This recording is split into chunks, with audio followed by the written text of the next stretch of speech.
All right. Hello, everyone, and welcome to today's webinar on ESTCP FY24 funding opportunities. My name is Laura Mack, and I will be moderating today's session.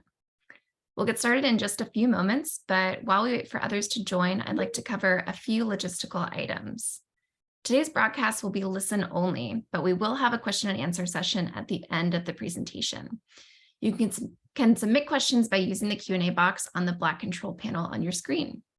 You don't need to wait until the Q&A period to submit your questions. In fact, we encourage you to submit them in advance. We'll focus on answering questions that are generally applicable to all submitters, and we won't be able to answer questions about specific proposal ideas or technologies during this webinar. If you run into any technical problems, please send your issues through the chat box, which is also on your black control panel.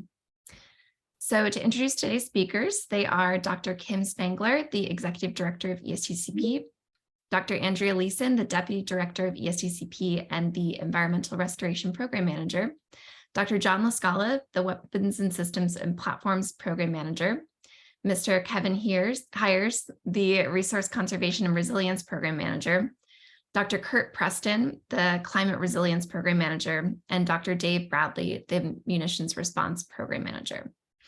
Before I hand it over to Kim, I'd like to remind everyone that both the slides and the recording of today's presentations will be archived on the CERDIP and EC Suite website in case you'd like to refer to them in the future. Kim, please proceed. Good afternoon to everyone west or east of the Mississippi, and good morning to everyone else. Thank you so much for coming to this webinar and taking time out of your Friday to do that.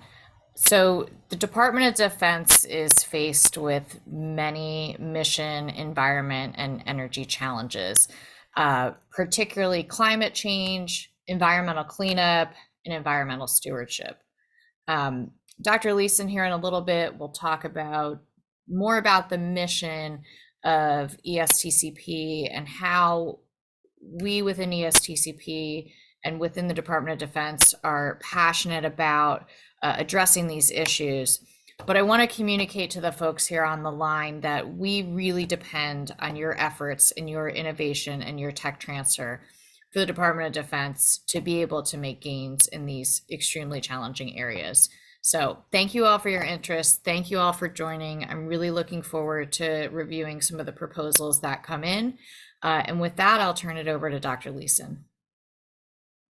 Great. Thank you, Kim. And can you go to the next slide, Laura? All right. So what we'd like to do today is we are going to talk about our recently released solicitation under ESTCP. But before we jump into the solicitation, I'd like to tell you a little bit about who we are, how we operate, to provide some context to the solicitation.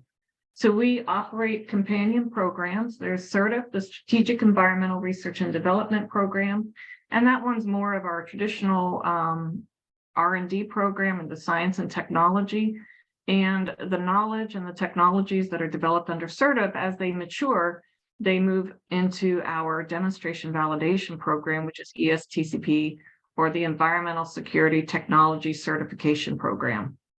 And this is where we really look at getting full demonstration and validation information for the technologies. Next slide. So the environmental technology development process under the DoD, and we operate under the Office of the Deputy Assistant Secretary of Defense for Environment and Energy Resilience, is that under CERDIP, we are addressing what we call 6.1 to 6.3 research, which can be basic or applied research through advanced development.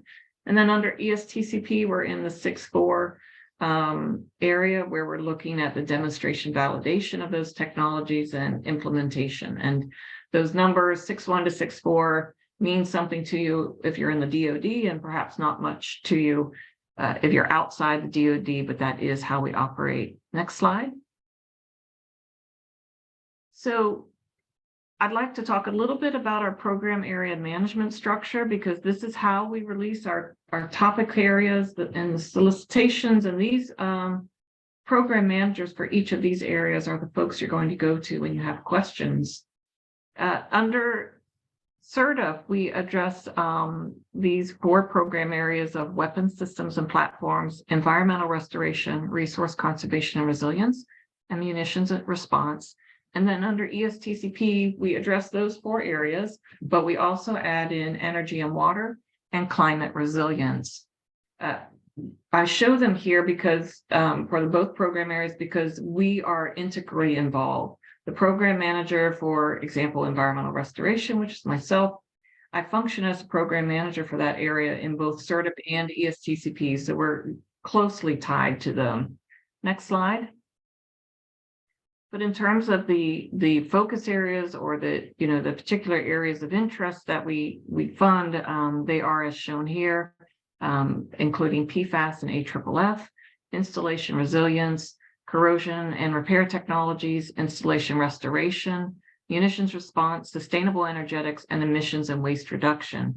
And these focus areas are what drive the topic areas we release and are what drive the sorts of projects we ultimately fund. Next slide. So the overarching goals of ESTCP are, we are looking to demonstrate our innovative and cost-effective environmental and installation technologies. These investments we make are really intended to capitalize on past investments we've made, particularly under CERTIP, but also under other research efforts, not just coming out of CERTIP. And then ultimately what we want to do is transfer that technology out of the lab and into practice, because what we're going for is we want to promote implementation of the successful technologies that are coming out of ESTCP, either by direct technology insertion or broader adoption and gaining ultimately regulatory acceptance. So our priorities are very focused on the needs of the DoD user community. Next slide. The demonstrations are a critical aspect of our ESTCP projects. And what we're really looking for is demonstrating these technologies on DoD installations. We really have seen that it is critical to have these field demonstrations so that we can truly assess the cost and performance of the technology. We get some of that information as we're developing them, more at the bench scale, but the field demonstrations themselves are, that's my bias because I'm in environmental restoration, I say field demonstration, but other more closer to commercial scale implementation of the different technologies is what gives us the cost and performance data we need. I did want to say though that mature commercial technologies that are already in use or they're very well established, they have a lot of operational cost and performance data already, are not something we fund under ESTCP, and we don't consider that appropriate for demonstration validation. Next slide. So our methodology is on all of our projects. We partner with the stakeholders, the end users, and we test at DoD facilities. And so when we implement a project, we are not just involved with the lead investigator of that project, but we are working with regulators and the end users quite closely so that the end users get an understanding of the technology and what has gone into validating it.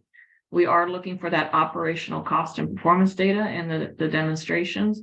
And part of it also is ultimate technology transfer, understanding who the technology needs to be transferred to in terms of the markets, where, who are the stakeholders, who are the ultimate end users, and how best to contact them. Next slide, please. So all of our projects have particular requirements. We require a formal demonstration plan. We have guidance for how to prepare that.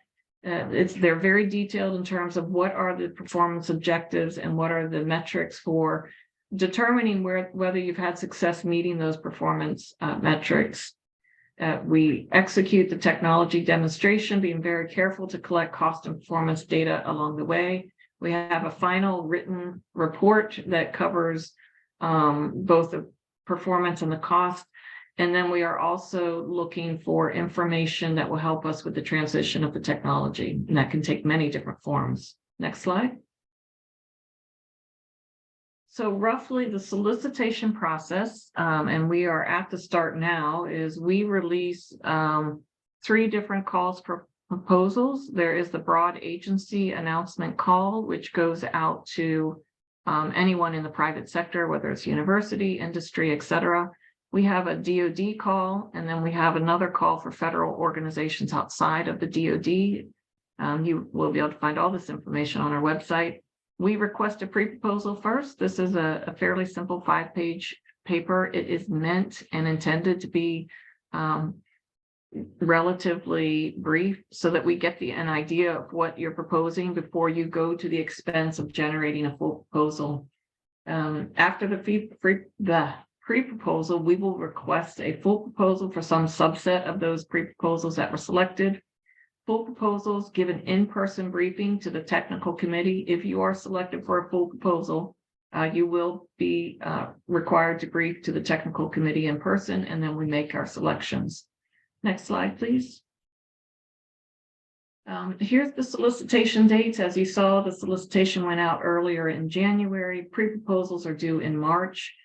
Full proposals will be requested no later than generally early June or so, with those full proposals due in August.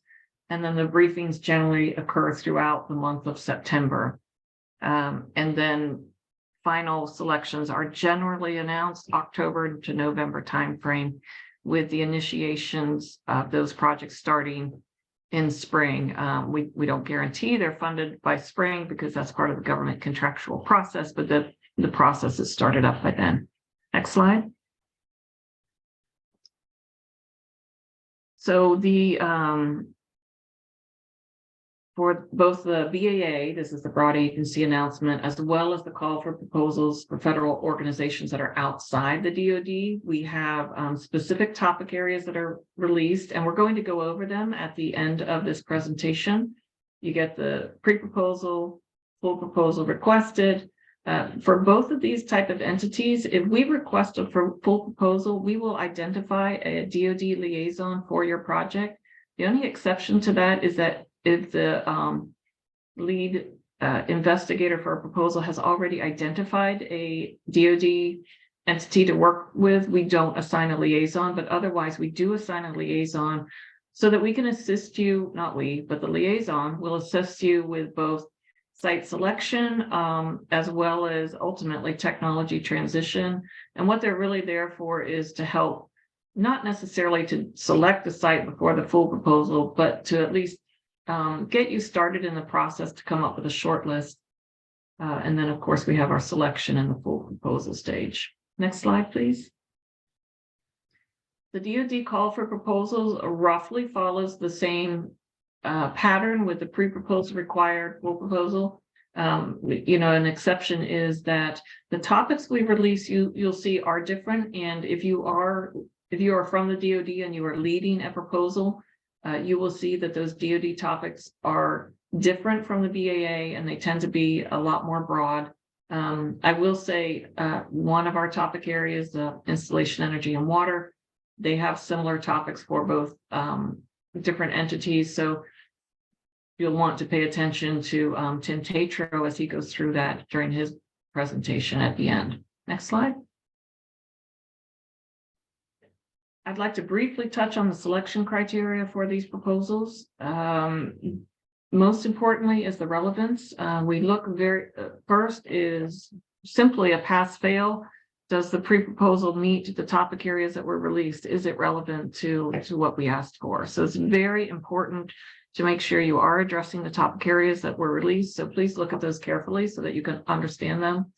We also look at whether it's appropriate for demonstration, and that can be in 2 ways. One is the technology mature enough to move on to demonstration. Do we understand enough, for example, from the bench scale, that we can confidently start scaling up?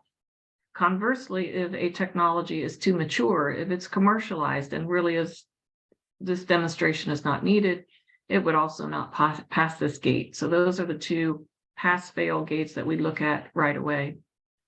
After those two, the most important really is technical merit. We look at this very closely to just evaluate that technical merit, but we do then also look at the following three bullets in terms of the cost, transition potential, et cetera. Next slide.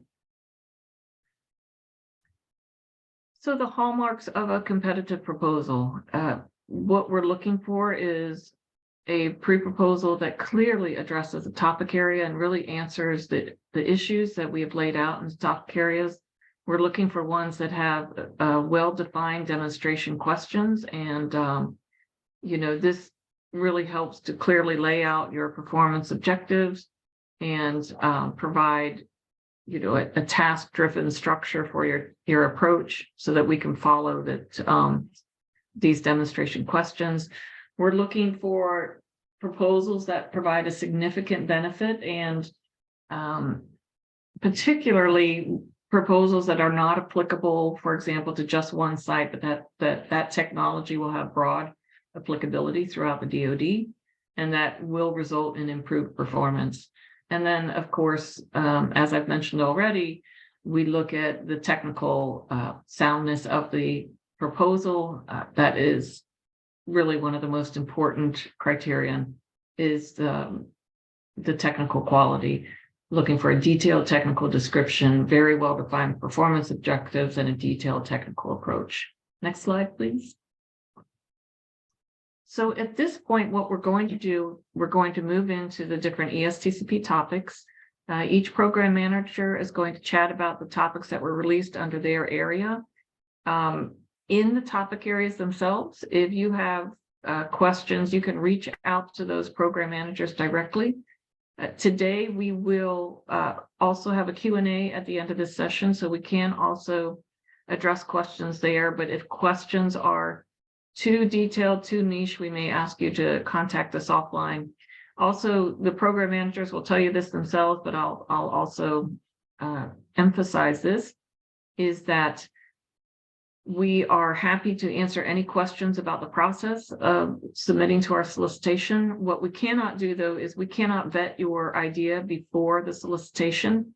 So if you want to talk to us and you want to go through your idea and ask if we have any suggestions or if this is a good fit, we can't do that. We don't talk about specific ideas during the course of the solicitation, but we can answer any questions you have about the process. Next slide. So first, I'll talk about one of the topic areas that is of general interest. Next slide. And this will be applicable to all of the program areas, is that we are looking for innovative technology transfer approaches. These technology transfer approaches, and it'll be detailed further in the topic area, but they can be to conduct additional technology transfer for a specific technology that was developed under ESTCP. So essentially, it could be like a follow-on technology transfer effort to an ESTCP funded effort. It does not have to be about a specific technology. Some of the types of projects we've funded have been developing platforms for technology transfer that could be utilized for any type of technology. So we're keeping this relatively broad. We're looking for these innovative ideas, and it's really how better can we transition the work that we're funding under ESTCP to the end users, to the stakeholders. How can we do that in a more effective way? Next slide. I then now would like to talk a little bit about the environmental restoration topic areas. Next slide. The first one I'm going to talk about is our BAA topic area, which is the management of impacted soils and groundwater. If you read this, you'll see it's a fairly broad topic area. We are dealing with impacted soils and groundwater, chemicals of concern to the DoD. Right now, especially if you're in this field, you'll realize that PFAS is our driving concern, and so that is certainly one of our major issues. And I would like to direct you to the bottom of the slide, and also I'm going to put this link in the chat room, so you'll see this pop up.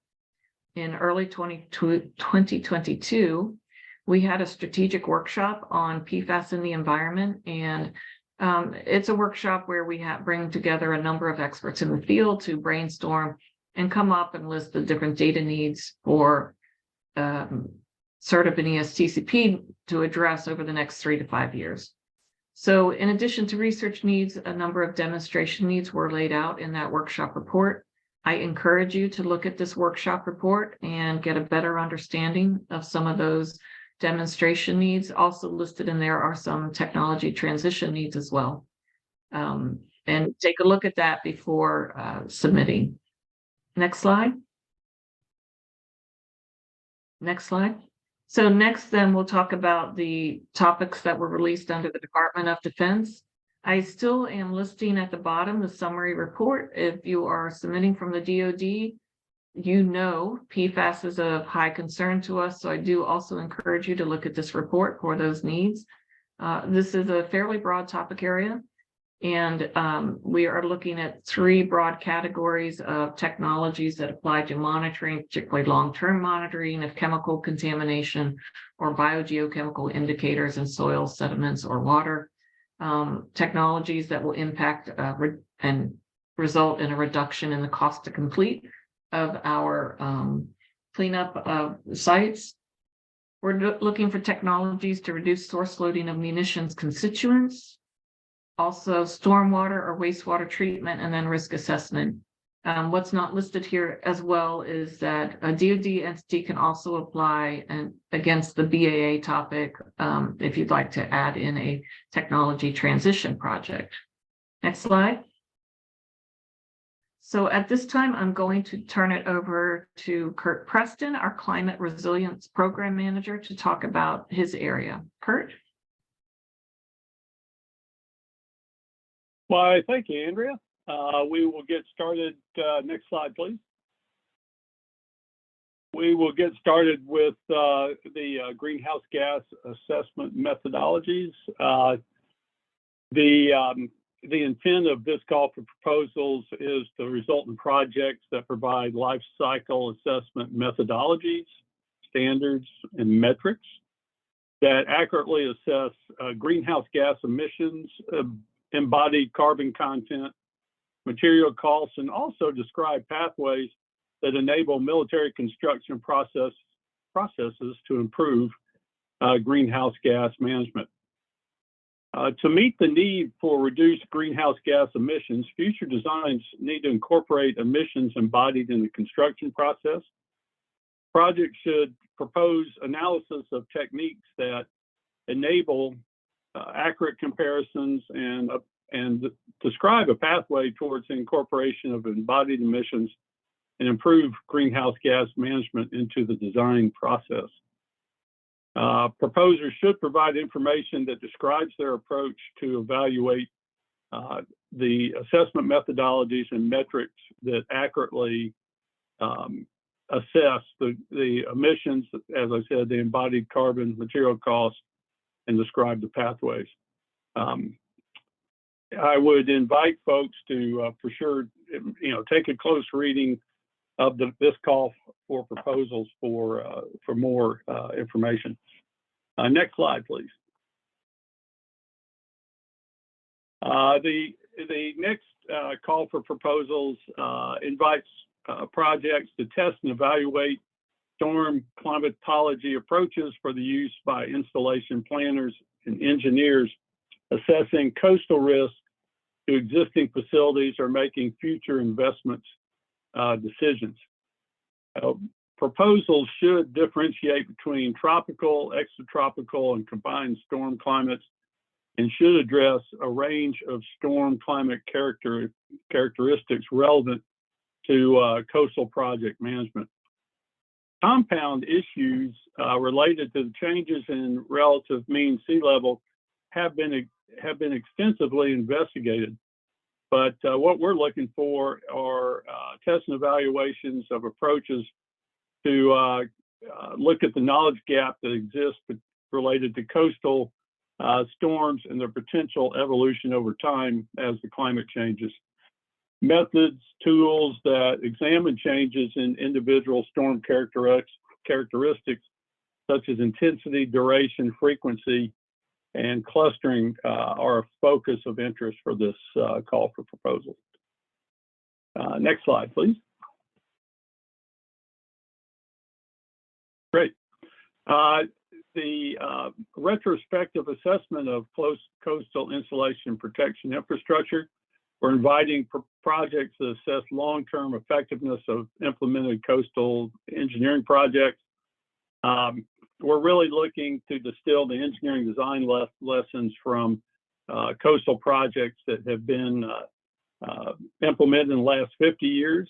Called out as from 1970 to 2020, but if a project has been implemented and installed for longer duration, that would, that should also be considered. And really, we're looking to examine the long-term effectiveness of engineering approaches. And again, I would invite folks to take a detailed look at the call for proposals to understand the full scope of what we're requesting. With that, next slide. I will be followed by my friend and esteemed colleague, Dr. David Bradley, Munitions Response. Dave, to you. Thanks, Kurt. As you're spooling through this, next slide, please. As you're spooling through this list of topic areas, I'd like to add a couple of points that should be of interest to you. We have 4 operational test sites that are controlled. Controlled means that we put in surrogate munitions and have a reasonably good understanding of the geophysical properties of the sites themselves. And these 4 sites are available for use. Next topic, or next slide, please. Next, please, Laura, thanks. You'll see a lot of similarity between these 2 slides. Here, I'd like to emphasize, again, a couple of points. The first is the emphasis on the communication aspects when operating with live site locations. Live site managers and state regulators face day-to-day operations requiring responses that differ significantly from controlled site or laboratory circumstances. And that is clearly an area of both concern and the need to make sure that the communication, the languages that we each speak can be properly understood. And with that, I thank you. And our next program manager is Kevin Ayers, and I'll turn it over to him. Kevin. Thank you, Dave. Next slide, please. So for the resource conservation and resilience ESTCP topic areas, we have 2 that are relevant to the broad agency announcement and non-DoD federal partners. The first is advancing technology for monitoring and assessment of natural resources on DoD lands. And this is a broad request for technology demonstration and validation for new methods and tools to improve the efficiency, scale, and accuracy of the monitoring and assessment of natural resources across DoD lands. This can include, but not limited to, advanced remote sensing technologies, new or emerging machine learning and advanced algorithms for detecting and mapping natural resource elements, be it species or ecosystem attributes, automated data processing or analysis to decrease the time, increase that efficiency between data acquisition and analysis, emerging technologies or novel instrumentation of UAS, unmanned aerial systems, improved analysis of acoustic, telemetry, or camera data via artificial intelligence, and then the application of virtual reality or augmented reality for monitoring and decision support systems on DoD lands. And just in with new and emerging sampling designs or procedures to more effectively adapt ecosystem monitoring programs within the Department of Defense. Next slide. With the second open topic area, there's going to be some similarities, but we're focused on advancing technology for rapid survey and assessment of cultural resources across DoD lands and installations. We would like to demonstrate and validate advanced cultural resource survey technologies, techniques for historic property rehabilitation, content management systems, emerging and maturing remote sensing platforms for detection, and advanced analytical process algorithms that improve the pace, scale, and accuracy of such tools and approaches to DoD lands. Within this cultural resource survey and assessment topic, looking again for advanced remote sensing technologies, machine learning algorithms, mitigation of real property assets or archaeological sites from climate impact using innovative technologies, the application of emerging or novel instrumentation on UAS to increase efficiency of the traditional survey techniques, advances in data management and analysis for historic preservation and archaeological investigations, and then using the new and emerging technologies, techniques, and materials for historic property rehabilitation to increase energy efficiency and cost effectiveness while retaining property's historic significance and integrity.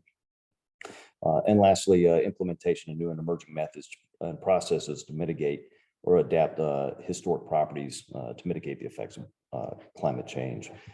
Next slide, please. Within the Department of Defense, go ahead and skip to the next slide. Agencies, you'll see a lot of similarities. I won't go through them again, but broadly, we're looking for special interest topics on cultural resource survey and assessments, natural resource efforts and advanced and emerging monitoring methods, but also more broadly, looking for resilience demonstration and validation in that natural infrastructure realm. And with that, I think we'll go ahead and click one more slide. And I'll turn it over to John LaScala, the program manager, incoming program manager for weapons systems and platforms. John. Thank you, Kevin. So yeah, I would be first talking about our broad agency announcements and call for federal proposals outside of the DoD in a couple of different topic areas. This first one is on demonstration and validation of corrosion mitigation solutions. So basically, weapon systems and platforms have a number of issues really working against them when it comes from a sustainment perspective. These systems are engineered for performance, which means they're using materials and construction that isn't always in line with sustainment objectives. As an example, we use aircraft. For aircraft, we use lightweight materials like aluminum and magnesium alloys that are very susceptible to corrosion. Additionally, these weapon systems and platforms are fielded for many years and often many years beyond expectations. And then, of course, they need to operate in extreme conditions. With that, these systems are very reliant on corrosion mitigating pretreatments and coatings to reduce the corrosion of these assets. Yet, over the course of time, these coatings get damaged or they get overwhelmed during operation or the time of operation that causes corrosion. And then, of course, they utilize toxic metals like hexavalent chromium and cadmium often in their as corrosion mitigating solutions.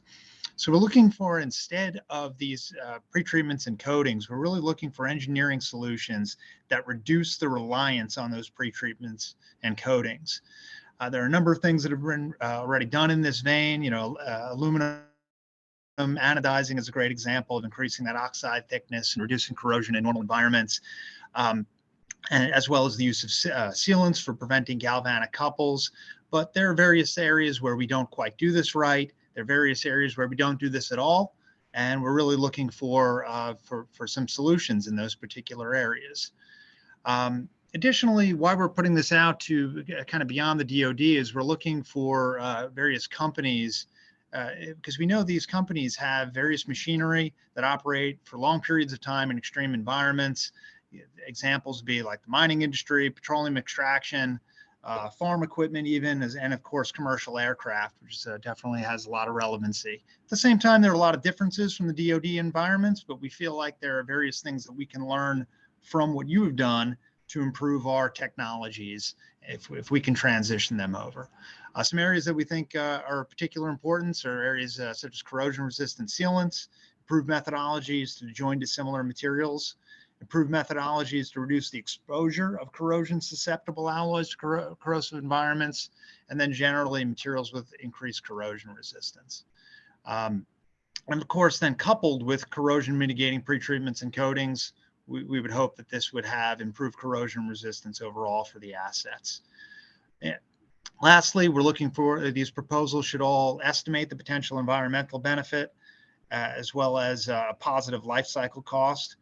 And then, of course, the project should assess these within tasks. let's go to the next slide. So this next topic area is the demonstration and validation of PFAS-free aqueous film-forming foams and their evaluation and training methodologies. So there are a number of requirements from the United States, basically, to reduce, or in fact eliminate PFAS from use in firefighting fuel pool fires. And the Navy recently published a new specification, MIL PRF 32725, to enable that. And we've demonstrated a few commercial products that meet that spec. But the products don't quite perform as well as the PFAS containing products, AFFF products. Those fluorine surfactants in the AFFF provided the film forming ability and surfactant barrier capability that's really beyond the state of the art in our fluorine-free foams. And so we're looking for demonstration and validation of improved fluorine-free foam technologies that are more effective to put out these types of fires. Additionally, we're looking for methodologies to capture some key aspects of the data that really are critical to understanding whether a particular fluorine-free agent works quite well. And basically what happens is when we're evaluating foams to put out fires, there's a ton of data available, most of which we don't capture. We capture a very small amount of that data quantitatively. We know some aspects of those data within those fire situations would be useful to have and would help us correlate and identify better solutions. So we're looking for particular methodologies to more effectively quantify the effectiveness of PFAS-free or fluorine-free foams, I should say. Additionally, we can and will train with fluorine-free foams on live fires, but because they're not just water and air, they do contain some amount of chemicals, and we do know that the ones that we will approve soon and the specification that we have will have minimal risk when it comes to the environment, but again, not air and water, so they could have a future risk that we don't understand. So it's best if we can limit our actual use of these on live fires for training purposes. And so we're looking for methodologies to more effectively train firefighters that simulate the live fire training, but effectively reduce our need to use the fluorine-free foams in training. And then lastly, there have been a number of findings of storage stability issues of these fluorine-free products, as well as each manufacturer recommends against mixing them with another product, meaning locations would be stuck with sole source, would have to purge equipment when changing from one product to the other, which causes a logistic issue. So we're looking for projects to assess and solve the compatibility and storage issues associated with these fluorine-free concentrates and or mixes. The next slide. So this is our call for proposals for the DoD organizations. Next slide, please. So we have a number of areas here that we're looking at in the repair and maintenance aspect. If you refer back to 3 slides ago, we're looking for corrosion and engineering solutions that reduce our resilience on pretreatment and coatings.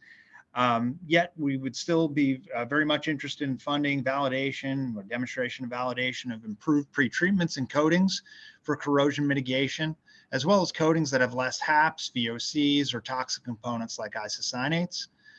We're also interested in demonstration validation of technologies that have environmental benefit in the areas of additive manufacturing to replace parts. We're interested in sustainable energetics. There we're looking for alternative materials and manufacturing processes, monitoring and control of emissions, and demilitarization of ordnance.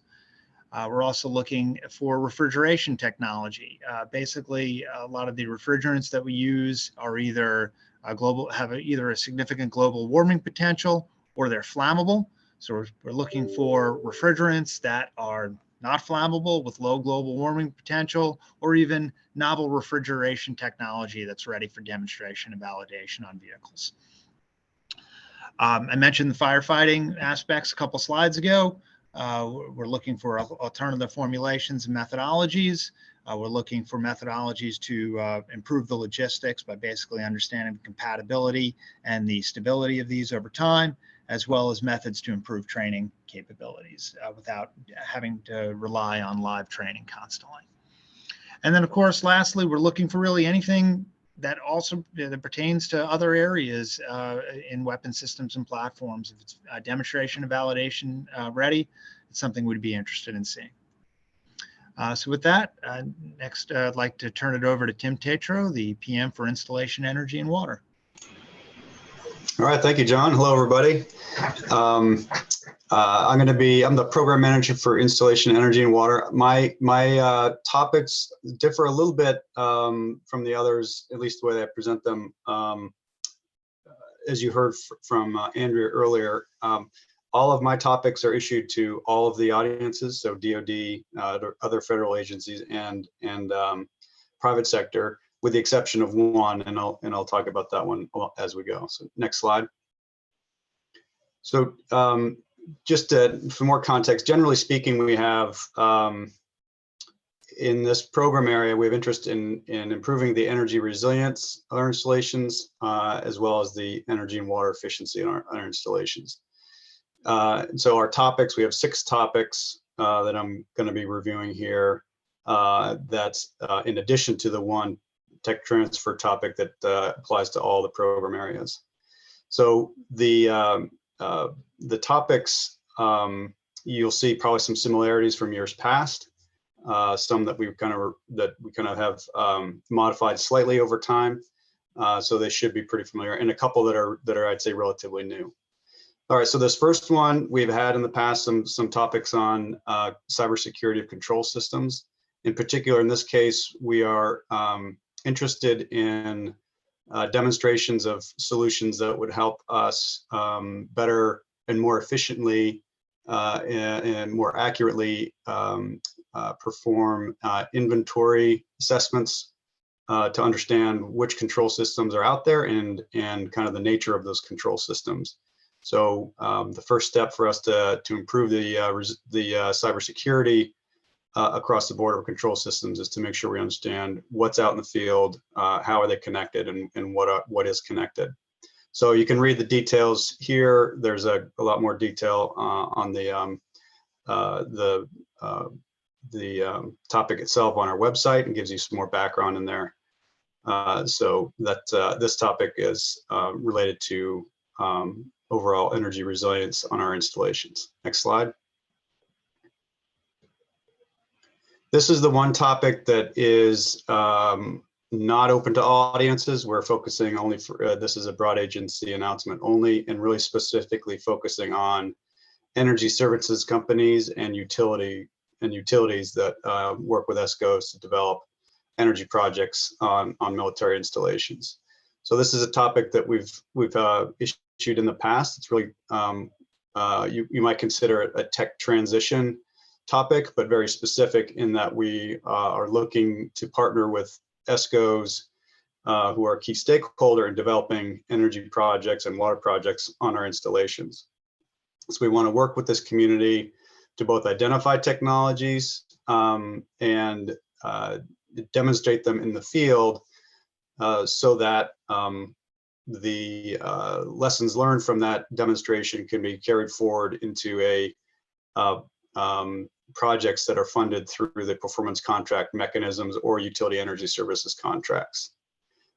In particular, in this topic here, we wanted to highlight one bullet point that's focused on the design approaches for developing performance contracts. So what we're interested in here is looking for demonstrations of design approaches that more comprehensively look at the opportunities within an installation that would be part of the development of a performance contract, but to be inclusive of opportunities and installation upgrades that themselves do not generate energy savings, and therefore would not be kind of appropriate to be funded through a performance contract.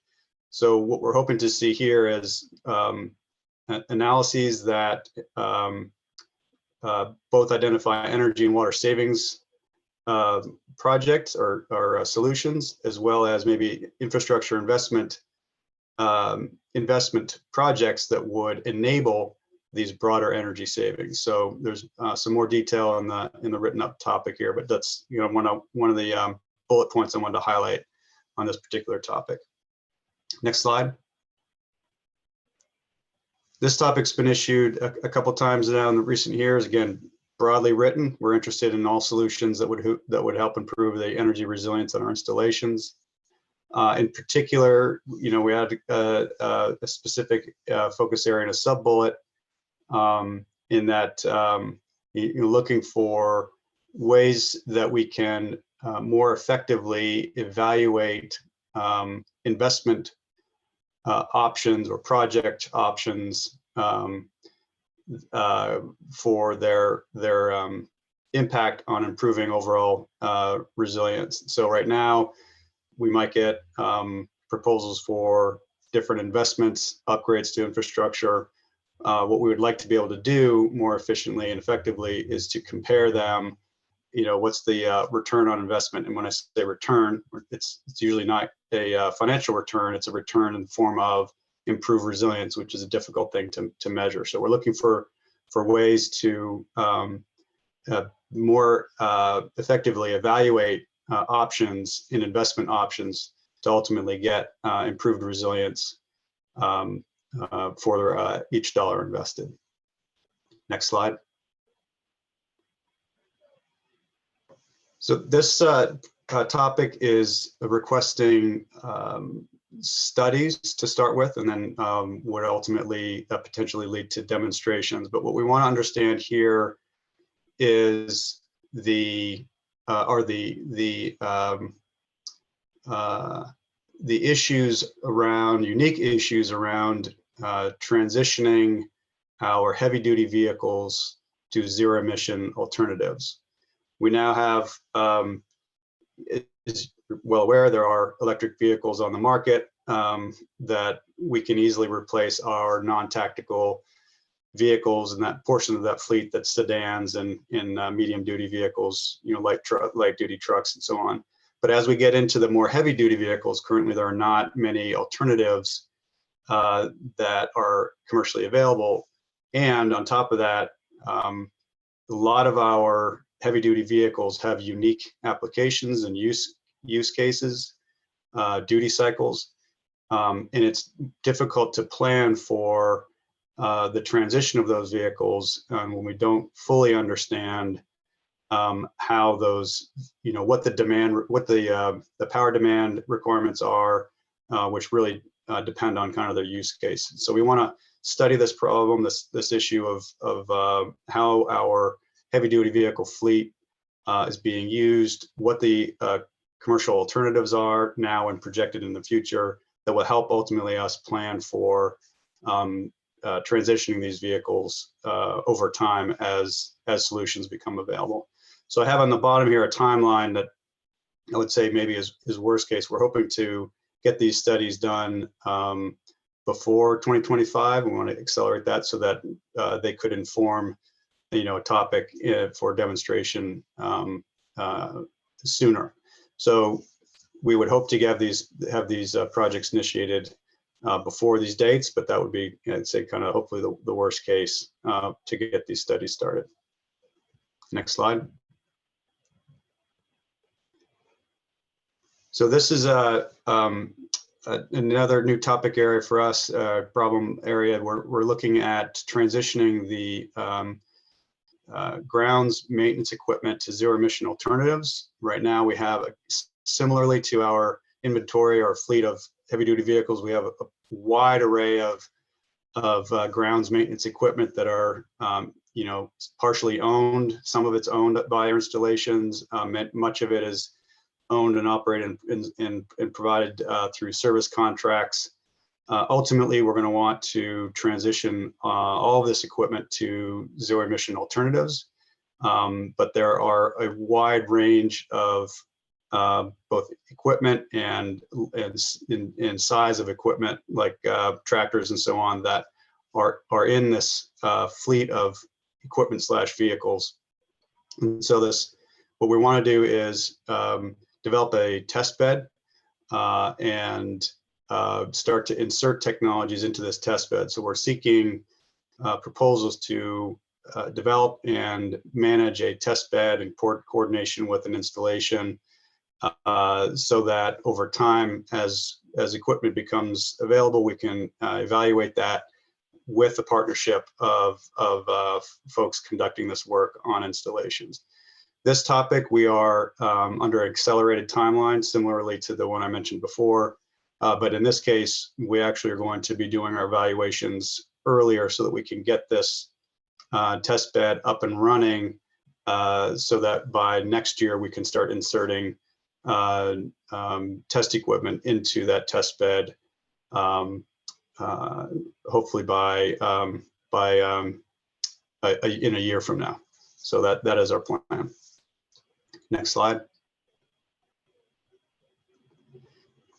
So water resilience, we are, this is another broad topic, so I don't want to focus on the sub-bullets so much. I want to just kind of open it up, or as you all know, many areas of the country are stressed with availability of water. And so we're very much interested in developing, improving the way we manage our water in our infrastructure, but also find ways to make the supply of that water to our installations more secure, more reliable. One of the points here in the sub-bullets I want to highlight is a lot of our infrastructure is aging. We have, there's a big cost associated with replacing, if we're going to do that, replacing the water infrastructure distribution systems. And so we're seeking solutions to, with that in mind, how do we go about upgrading our water distribution system efficiently and cost effectively? It's a big challenge, and one that's going to take time, but we want to start understanding what's out there. It's not, I think this is a common issue, not just in the department, but also out in the private sector as well. So I wanted to highlight that bullet. I also have the main sub bullet at the bottom here about control system cybersecurity. All of the projects, not just this one, I just remembered here. If demonstrations are going to include any kind of connected device, they are going to need to be considerate of the requirements for getting cybersecurity approval. So while it's noted on this topic, it applies to all of our topics in this program area. And I think that's it. Next slide. Yeah. All right, This is Tim, back to you, Andrea. Yeah, we'll go ahead and move into the Q&A, and Laura, you're going to moderate that for us. Yep. So we'll answer, we've received a number of questions and we'll answer them as time permits. And so let's start with a more general one for Andrea. What are the typical acceptance rates for pre-proposals and full proposals? So it's a little hard to answer exactly, of course. It's going to vary every year. I would say roughly for the pre-proposals, it varies quite dramatically depending on how many we receive. I would say roughly 25 to 30% perhaps of pre-proposals received, we request a full proposal. However, at the full proposal stage, we attempt to select the number of full proposals so that we can have roughly about a 50% acceptance rate based just on budget. Now, of course, the technical quality will come into that as well. But if you get to the full proposal stage, it's roughly a 50% acceptance rate. All right. And another more general question for you, Andrea. Can a non-DoD organization participate on a proposal responding to the DoD call for proposals? Yes, how that works is with the DoD call for proposals, the lead on the proposal must be someone from a DoD organization, but that lead can create whatever team is appropriate to conduct the project. So you can have a mix of other performers on the project from non-DoD. The same is true for the BAA, where the lead should be from a private entity, a university, industry, et cetera. But you can craft a team under the BAA that would include people from the DoD or other federal entities. And the same is true also for those proposals that are federal but not DoD led. The team can be of whatever makeup is necessary to complete the project. Great. This is a question for Kurt. Since there is no climate resilience program in CERDP, would lower technology readiness level technologies that are typical for ESTCP be of interest to this program? Yeah, great question. Let me unpack it a little bit. I mean, the simple answer would be no, but I think I need to help that out a little bit. First off, we all kind of informally use the term TRL levels, but it's actually a NASA unique, a ranking of technologies to flight qualify things. And really probably the better place to look is, if we do a Venn diagram, would be the guidance or the definition of development that comes out of OMB, which is, develop systematic applications of knowledge towards the prediction of useful materials, devices, and systems or methods, including design, development, improvement of prototypes and new processes. And so that's kind of the big circle that ESTCP or that the OMB has. And then there's, you heard two terms of art here. You heard, which are DoD unique. One is 6.3 and one is 6.4. And so 6.3 is advanced technology development, which resides over in CERDP, and that's development and integration. And 6.4 is demonstration validation, which is ESTCP. Now we all know that, everybody's in the business here that knows that there's not a bright line between advanced technology development and demonstration validation. But the key is that demonstration and validation is to evaluate integrated technologies and assess performance and really what they're going to be doing for us. And so the point I want to make is that ESTCP is more of that demonstration validation flavor than CERDP. Now, specifically to the question of the CERDP, are we going to slide that definition as a result of there not being a CR climate resilience area? The answer is no, because the Resource Conservation and Resilience Program within CERDP is still there and still functioning.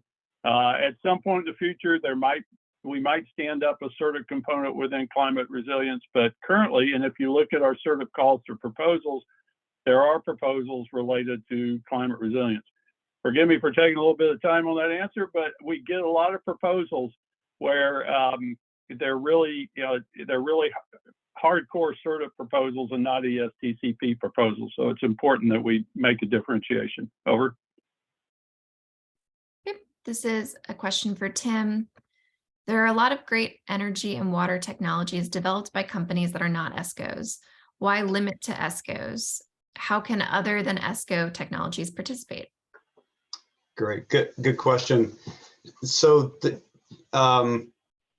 there are a lot of very innovative, interesting technologies that are developed, and I'd say mostly not from ESCOs, but ESCOs are a key stakeholder in developing energy projects through the energy savings using the energy savings performance contract mechanism, and they are a key stakeholder in that.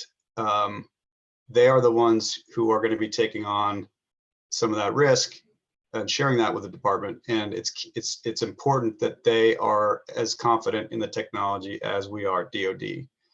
So anybody who has a technology, if they can find an ESCO partner, can have their technology demonstrated through this topic, if that's the approach you want to take.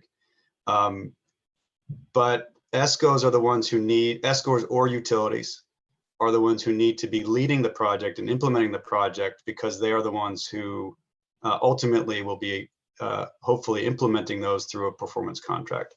So any technology is open, it's that the ESCO or the utility needs to be leading the demonstration project. That's the requirement for the topic.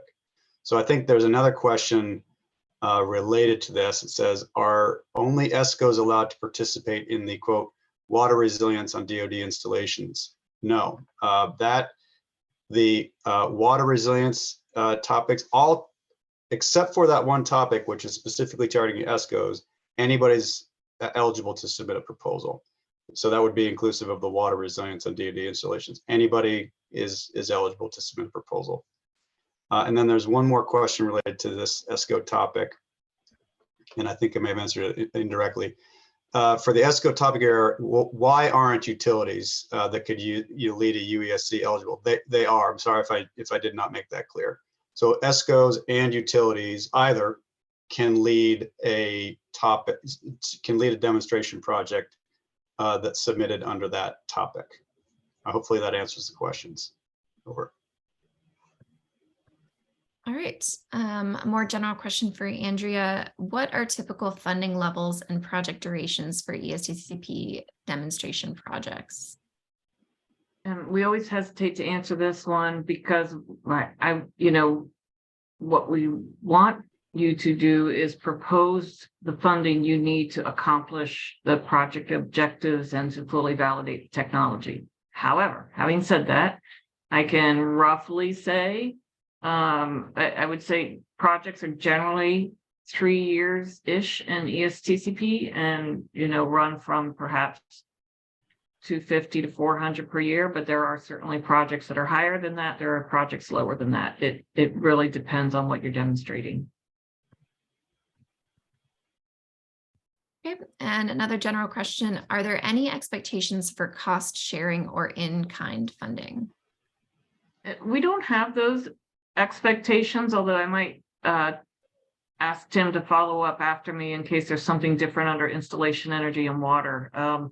We ask for you to let us know in the pre-proposal if you have worked out cost sharing. That is always an attractive option, but it is certainly not required. And Tim, I don't know if you have any different opinion for your projects. No, that's the same. Yep. Okay. Same for EW. All right, back to you, Laura. All right. Seems like this might be for a couple PMs. Can demonstrations be performed on non-DoD sites, including other federal sites like DOE or industrial sites? I think this is another one that perhaps I'll answer generally, and then Tim, I'm like, have you answer specifically for your program, but typically this is a DoD program, and we generally require demonstrations to be on DoD sites, or at least on sites where the DoD has a significant responsibility for the site, particularly for projects where there's significant infrastructure being installed. Tim, is there any difference for your program? Yeah, so for installation, energy, and water, that's generally the case. I mean, that is what we would prefer, but there are some circumstances where it makes some more sense to perform a demonstration, let's say at a DOE lab where they have the infrastructure and the lab capability to do simulations, let's say, of a microgrid, and we're inserting a technology into that lab setting before we might bring it out into the field. And so there are cases, and there are some other cases where it does make sense to conduct a demonstration at a DOE lab, or maybe even a a private sector facility. But ultimately, our goal is for it to be transitioned at some point. Maybe it's not in the course of that project, but eventually to a actual in-field demonstration.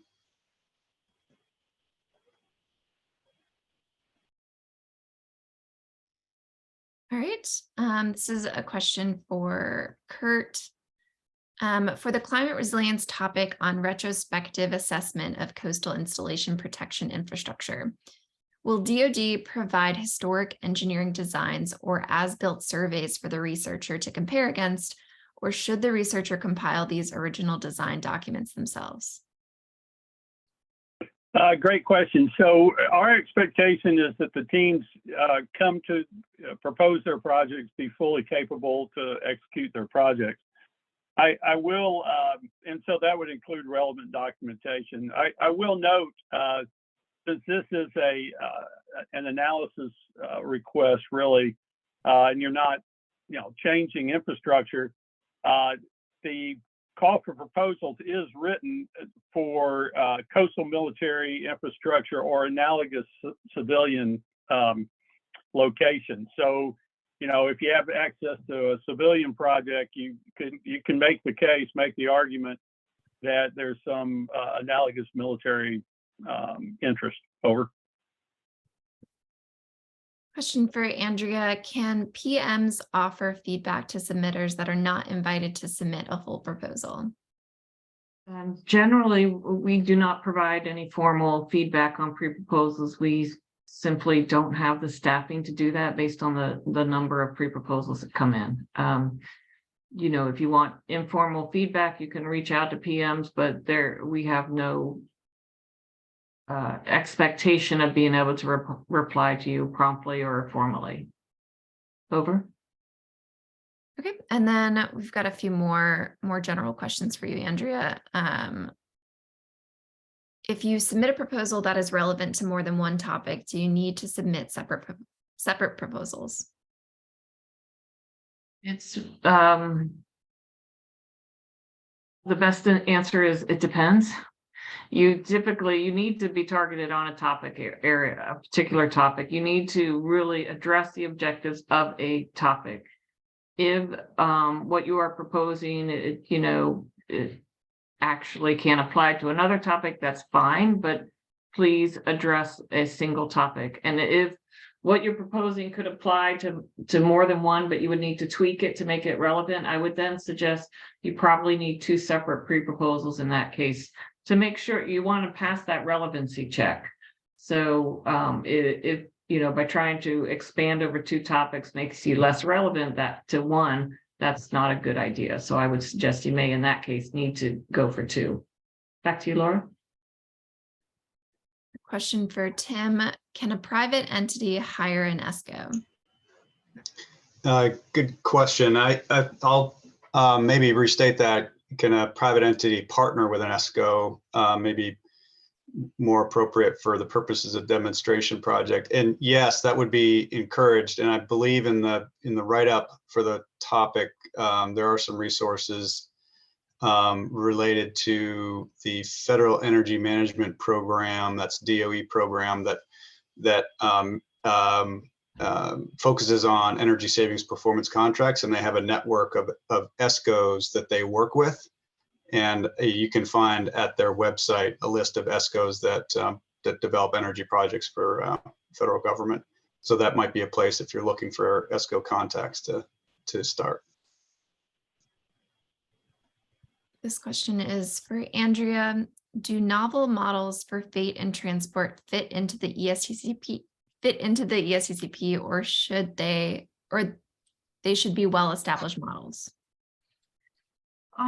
Yeah, that's a good question. If you are early on in the model development and haven't really done much in the way of validation of it or any sort of ground truthing, it's probably not ready for ESTCP. For a model, you would want to be well along in that process and ready for, for example, taking it to a specific site and really modeling that particular site or whatever the aspect of that model is. Back to you, Laura. This is a question for Tim. For the energy and water topic on energy resilience on DoD installations, is the statement to provide innovative on-base thermal energy referring to domestic hot water and space heating? Yes, I would say that it's referring to any end use that would need thermal energy. So if it's heating or cooling, but primarily I think we're talking about thermal energy sources, solutions to serve space heating, water heating, and any industrial process. Okay, this question for Andrea. When proposing a demonstration or validation project, how important is it that the technology was developed with CERTIP funding? That is not a requirement for ESTCP funding, and I would not say even that is, that's not really a criterion when we're looking at a ESTCP project. What we're looking at is the technology ready for ESTCP in terms of ready to go into DEM-VAL. So that's the more important criterion. And if the technology was developed with other types of research funding or, internally, et cetera, all that's fine. We are really just looking if it's ready to go for an ESTCP DEM-VAL. Back to you, Laura. Another question for you, Andrea. Can you elaborate on the innovative technology transfer approaches call? Is there a way we can discuss with the program manager whether a topic we consider would be relevant to this? This seems to be much more of a call focused on communication rather than technology development, and more detail on this would be great. That call is intended to be broad, and you are correct. It's not necessarily on technology development per se, perhaps in how we've been talking about technology. And in a sense, it is about communication of results and perhaps innovative ways and identifying the key end users. It can be about on perhaps like an IT sort of technology, better platforms for communicating results, really trying to be innovative in how the results get across, or it can be for specific technologies where there is some piece that needs to be done to make it more accessible. In terms of discussing this in detail with program managers, we cannot vet your idea before you submit it. And that's really the intent of a pre-proposal in a sense. You can look at it like that's your discussion, is a relatively brief paper describing your idea. You can talk to the program manager more about the process and more generalities, but not about the specific idea. Back to you, Laura. This is a question for Tim. Can a relatively new company or startup with credentialed principal investigators respond as the lead entity, or does the legal entity need historical financials to be considered? I can take this. I think Andrea might want to back me up if I'm not 100% accurate, but I think anybody is eligible to submit a proposal. What you will need, you don't need to have any past performance with the government. It's just that there will be probably a different type of contract used for whoever the proposing entity is. So anybody's eligible, and there's no prerequisite for past performance. Hopefully that answers the question. All right.